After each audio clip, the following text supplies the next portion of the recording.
بینەرانی بەڕێزی ئاسۆی وەرزش سڵاو لە هەر شوێنێکی ئەم دنیاەدا دەژین هیوام ساغی و سڵامەتیتانە. لە پرۆگرامێکی تردا وێڕای هاوڕێیانی هاوکارم هاتوومەتەوە خزمەتتان بۆ پێشکەشکردنی بەرنامەیەکی تر لە زنجیرە بەرنامەکانی هەفتانەی ئاسۆی وەرزش. هیوادارم تا کۆتایی هاتنی ئەم بەرنامەیە لەگەڵمان بن.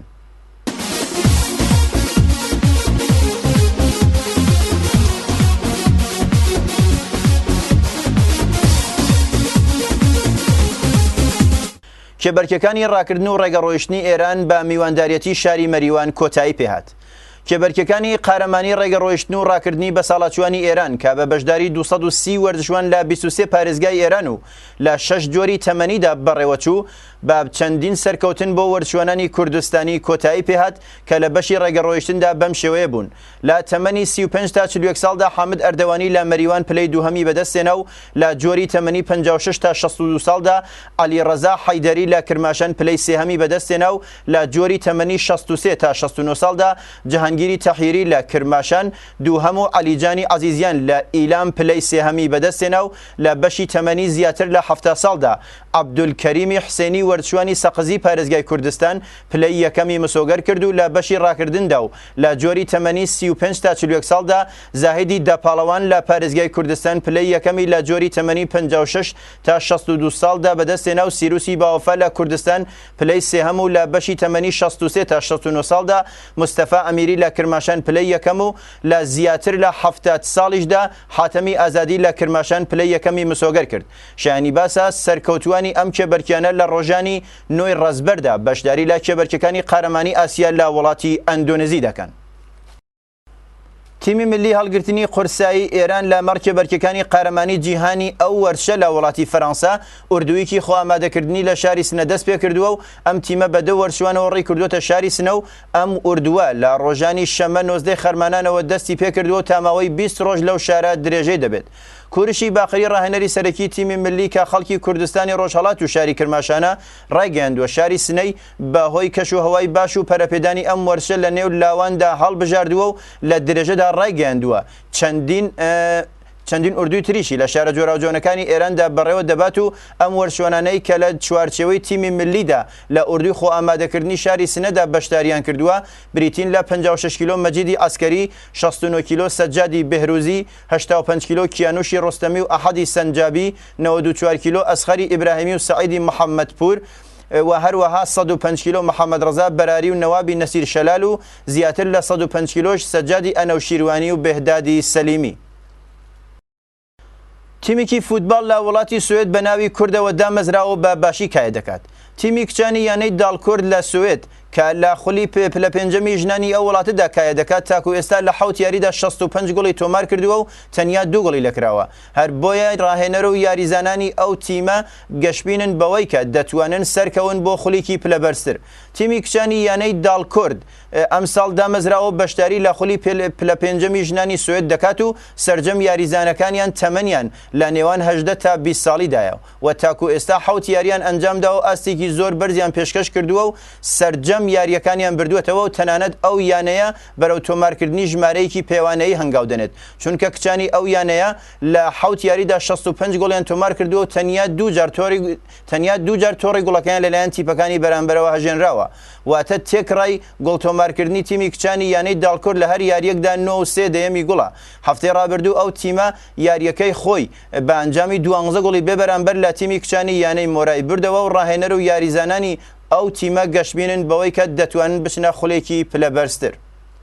بە پێی هەواڵی گەیشت و تیمی فوتباڵی ئیسپاهانی ئیسفەهان لە حاڵێکدا لە کایەی چوونی قۆناغی 1/4 جامی باشکاکانی ئاسیادا بە ئەنجامی 1-0 تیمی فوتباڵی ئەلسادی قەتەری بەزاندبوو پێڕاگەیاندرا کە بەهۆی ئەوەی کەڵکیان لە یاریزانی 2 ئێختارە وەرگرتووە ئەگەری ئەوە لە ئارادایە 3-0 کایەکەیان بە دۆڕاو بۆ ئەژمار بکرێت. ئەم سزای AFC لە حاڵێکدا دێتە ئاراوە کە ساڵی ڕابردوو ڕەحمانی ئەحمەدی گوڵچی تیمی فوتباڵی پیرۆزی لە 2 کایەدا لە بەرامبەر تیمەکانی ئەلئیتیحادی عەرەبستان و ئەلوەحدەی ئیماراتدا 2 کارتی زەرتی وەرگرت بوو و ئەم ساڵە کە هاتووەتە تیمی سپاهانەوە بە کایەکردن لە بەرامبەر تیمی فوتباڵی ئەلسادی قەتەر وەک یاریزانی 2 کارتە هاتە ئەژمار و هەر بۆیە کێشەی بۆ تیمی فوتباڵی سپاهان نایەوە.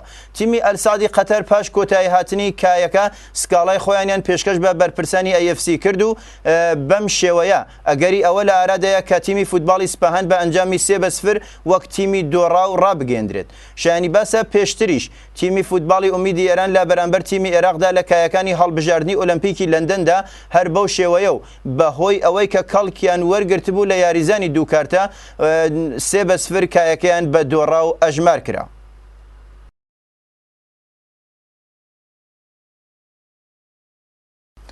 26مین دەورەی کێبەرکەکانی بەسکتباڵی قارەمانی ئاسیا لە شاری ووهانی وڵاتی چین بە بەشداری 16 تیم و لە 4 گروپی 4 تیمیدا لە ڕۆژی پەنجشەمەی ڕابردووە دەستی پێکردو ئەم کێبەرکیانە بەهۆی ئەوەی کە هەڵبژاردننی ئۆلمپیکی لەندەنی لە پشتە لە ئاستێکی زۆر بەرزدا بەڕێوە دەچێت. بەپێی بڕیاری فدراسیۆنی جیهانی بەسکتباڵ تیمی سەرەکی و قارەمانی ئەم کێبەرکیانە وەک نوێنەری ئاسیا بەشداری لە ئۆلمپیکی لەندەندا دەکات و تیمەکانی دووهەم و سێهەمی ئاسیاش لە کێبەرکەکانی هەڵبژاردننی ئۆلمپیکی لەندەندا بەشداری دەکەن. 16 تیمی بەشدار بوو لا کێبەرکەکان بریتین لە گروپی ئا تیمەکانی لوبنان و کورەی باشوور و مالزی و نوێنەری ئاسیای ناوەندی و گروپی ب تیمەکانی ئێران قەتەر تایوان ئوزبەکستان و گروپی سێش تیمەکانی ژاپۆن و سووریە و ئوردون و ئەندونوزی و گروپی دیش تیمەکانی چین و بەحرین و فیلیپین و ئێمارات. شایانی باسە تیمی ئێران لە دەورەی پێشوودا لە دوو دەورەی پێشوودا دوو جار لەسەر یەک قارەمانی ئاسیای بەدەستهێناوە و لا یەکەم کای ئەم دەورەیەشدا توانی بە ئەنجامی 49-37 تیمی بەسکتباڵی تایوان ببەزێنێت. 15 یاریزانی فوتباڵی ئاسیا بۆ هەڵبژاردننی پیاوی فوتباڵی ساڵی ئاسیا ناوزەت کران. بەپێی هەواڵی گەیشتوو 3 یاریزانی ئێرانی لە نێو ئەو 15 کەسەدا بەدی دەکرێن کە بریتین لە فەرهادی مەجیدی لە تیمی ئیستیقلالی تاران، قاسمی حەدادی فەر لە تیمی زەوباهەنی ئیسفەهان و هادی ئەقیلیش لە تیمی ئەلعەرەبی قەتەر لە نێو وڵاتانی ئاسیاییدا. وڵاتانی ئێران و کورەی باشوور بە 3 نوێنەرەوە زۆرترین نوێنەریان هەیە و وڵاتانی ژاپۆن 2 نوێنەر و وڵاتانی ئوزبەکستان و عێراق و سووریە و ئێمارات و عەرەبستان و چین و ئوردون هەر یەکە و یەک نوێنەریان هەیە.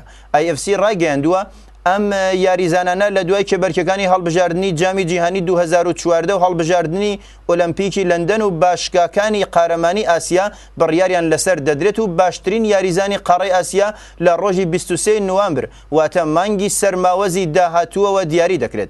جێگەی ئاماژەیە ئەو یاریزانە ئاسیایانە کە لە دەورەی کە لە کێبەرکەکانی قاڕەی ئاسیادا کایەن ناکەن مافی بەشداربوونیان بۆ باشترین یاریزانی قاڕەی ئاسیا نییە.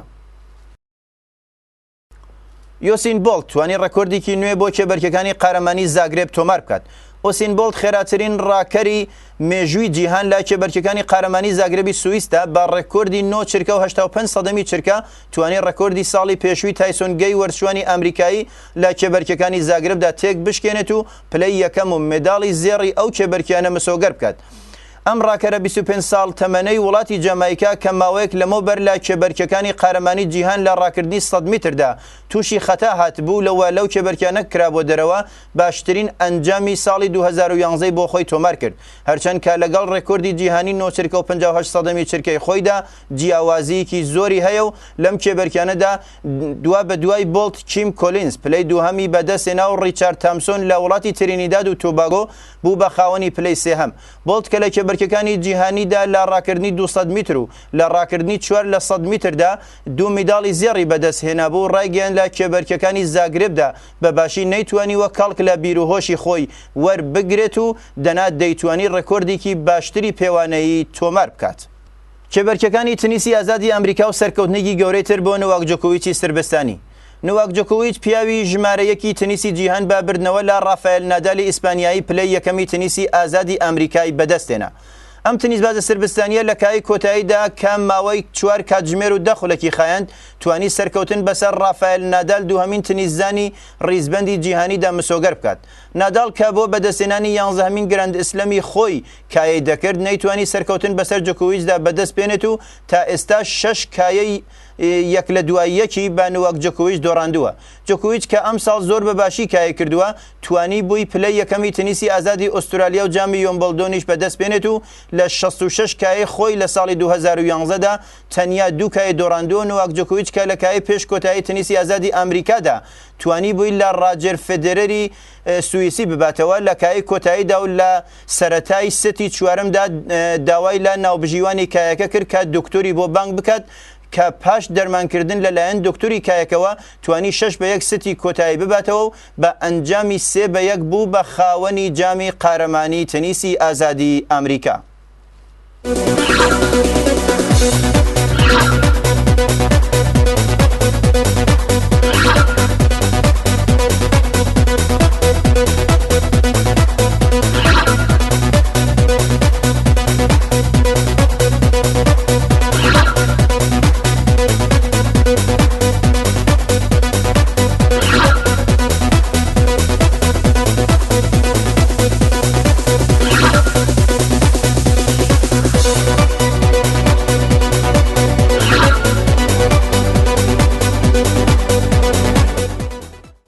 بەڕێزان و خۆشەویستانی بینەری بەرنامەی ئاسۆی وەرزش، لەم بەشەی بەرنامەکەماندا راپۆرتێکمان سەبارەت بە کێبەرچەکانی زۆرانبازی فەرەنگی قارەمانی جیهان لە وڵاتی تورکیا بۆتان ئامادە کردووە کە هاوکارم پێشکەشی ئێوەی بەڕێزی دەکات. پێکەوە ئەم راپۆرتە دەبینین. قارەمانبوونی تیمی زۆرانبازی فەرەنگی ئێران لە کێبەرکەکانی قارەمانی جیهان وەک ئاوی خواردن لە دەست لاوانی زۆرانبازی ئێرانی هەڵفڕی. کێبەرکەکانی زۆرانبازی قارەمانی جیهان کە لە وڵاتی تورکیا بەڕێوەچوو بە قارەمانبوونی تیمی رووسیا کۆتایی پێهات و تیمی ئێران سەرڕای ئەوەی کە لە هەموو تیمەکان مداڵی زێڕی زیاتری بەدەستهێنا بوو پلەی سێهەمی بە کۆکردنەوەی 30 خاڵ بەدەستهێنا. لەم کێبەرکانەدا دوو زۆرانبازی ئێرانی بە ناوەکانی موحسن حاجیپور لە کێشی 55 کیلۆ و قاسم ڕزایی لە کێشی 96 کیلۆ بەهۆی ئەوەی کە بە پێی یاسا و ڕێساکانی کۆماری ئیسلامی نەیانتوانی لەگەڵ وەرزشوانانی ئیسرائیلدا زۆران بگرن لەو کێبەرکانە تووشی دۆڕان هاتن و هیچ خاڵێکیان بەدەست نەهێنا. لە کێشی 60 کیلۆدا ئومید نۆروزی بەبردنەوە لە زۆرانبازگەرێک لە وڵاتانی ئوکراین، رووسیا، چین، کۆرەی باشوور و قەزاقستان پلەی یەکەم و مداڵی زێڕی جیهانی بەدەستهێنا. لە کێشی 66 کیلۆشدا سعید عەبدەوەلی بەبردنەوە لە زۆرانبازگەرێک لە وڵاتانی لەهستان، ئاڵمان، قەزاقستان، کۆرەی باشوور و گورجستان پلەی یەکەم و مداڵێکی زێڕی تری بۆ تیمی ئێران بەدەستهێنا. بەشیر باباجانزادەش لە کێشی 120 کیلۆ بەبردنەوە لە وەرزشکارگەلێک لە وڵاتانی گورجستان، بلاروس، رووسیا، سوێد و لەهستان و دۆڕاندن لە بەرامبەر زۆرانبازی کوبایی پلەی سێهەم و مداڵی بڕۆنزی جیهانی لە کێشی 120 کیلۆدا بۆ یەکەم جار لە مێژوودا بۆ وڵاتی ئێران بەدەستهێنا. فەرشاد عەلیزادەش لە کێشی 74 کیلۆدا بوو بە خاوەنی پلەی نۆهەم و 2 خاڵی بۆ تیمی ئێران بەدەستهێنا و حەبیب ئەخلاقیش لە کێشی 84 کیلۆدا نەیتوانی پلەیەکی ئۆتۆ بەدەست بێنێت و بەم شێوە تیمی زۆرانبازی ئێران پلەی سێهەمی جیهانی بەدەستهێنا. لەم کێبەرکانەدا کە زۆرانبازانی خاوەنی پلەکانی یەکەم تا پێنجم دەیانتوانی سەهمیەی ئۆلەمپیکی لەندەن بەدەستبێنن، 3 زۆرانبازی ئێرانی توانیان ببنە خاوەنی سەهمیەی ئۆلەمپیک و سامان تەهماسبی زۆرانبازی کوردستانی تیمی کۆماری ئازەربایجانیش توانی بە بەدەستهێنانی پلەی پەنجم ببێت بە خاوەنی سەهمیەی ئۆلەمپیکی لەندەن. شایانی باسە تەهماسبی بۆ بەدەستهێنانی منداڵی بڕۆنز زۆرانی نەگرد و بوو بە خاوەنی پلەی پێنجەمی جیهان. بەڕێزان و خۆشەویستان، بۆ پەیوەندیگرتن لەگەڵ ئەم بەرنامەدا دەتوانن کەڵک لە ئادرەسی ئینتەرنێتی ئاسۆی وەرزش@gmail.com وەربگرن و ڕەخنە و پێشنیارەکانی خۆتان بۆ ئێمە بنێرن. بەڕێزان، بەم شێوەیە هاتینە کۆتایی بەرنامەی ئەم جارەی ئاسۆی وەرزش. تا پێگەیشتنەوەیکی تر و شەمەیەکی تر بژین بە شادی و سەربەرزی ماڵتانەوە.